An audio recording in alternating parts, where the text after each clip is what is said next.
Welcome to the Grove. Welcome to your heritage. Welcome to the origin of cathedrals that were all over Europe, are still all over Europe, that were built in the Middle Ages. I'm going to show you what the columns were. This is what the columns were based on. These groves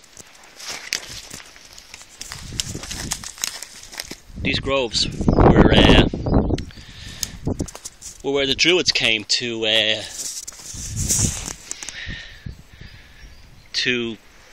perform their rituals. If they were naturally forming like this one of hawthorn, they would have cut down trees and logs and laid them out along the ground, and these would have been the pews like you'd have in a church. But they were different than a Christian church in that they were laid out in a circle.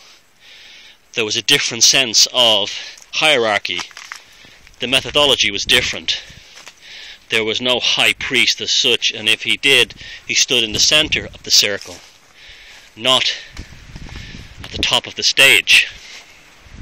It's common to all indigenous cultures. Now, we're a week after St. Patrick's Day. I meant to make this video on St. Patrick's Day, but I was busy.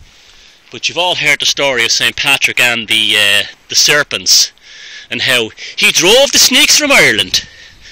Well, snakes have never lived in Ireland. They've never even found a fossil of one, so they've never been here. I mean, they found snakes actually heads and stuff, but they were in the droppings of birds that flew over from England.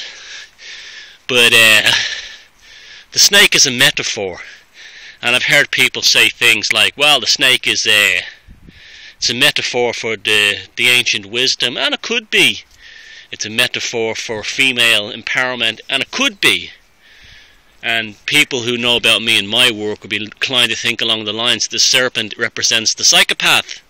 And it could be, but in this case it doesn't. I've been thinking about this for a long time, and here's what I think the serpent of St. Patrick was. It was the grove and the mistletoe. Here you see the mistletoe serpents winding around the hawthorn tree. Trees were sacred to the Druidic people, and you can see the serpent here winding his way up. Now, why the mistletoe? Well, the mistletoe is a tree representing fertility. It's also a parasitic tree in that it lives off other trees. So I guess in that sense you could see where the psychopathic aspect came from as well. Now, that's not in praise of St. Patrick, because St. Patrick, in all accounts, was a psychopath himself. He was the Henry Kissinger of his day, who came over with a bag of Roman money and basically bought the Irish chieftains out of their culture and landed this country for the last 1500 years under the yoke of Rome, and that includes the British Empire. Don't you Irish Catholics convince yourself that somehow the British Empire has nothing to do with the Catholic Church. They are one and the same pathological entity. So there's my theory on what the serpent is. The serpent and the mistletoe. St. Patrick drove the sacred rites that used to take place beneath these trees, often sexual rites, away from Ireland, and replaced it with, priests having sex with young boys.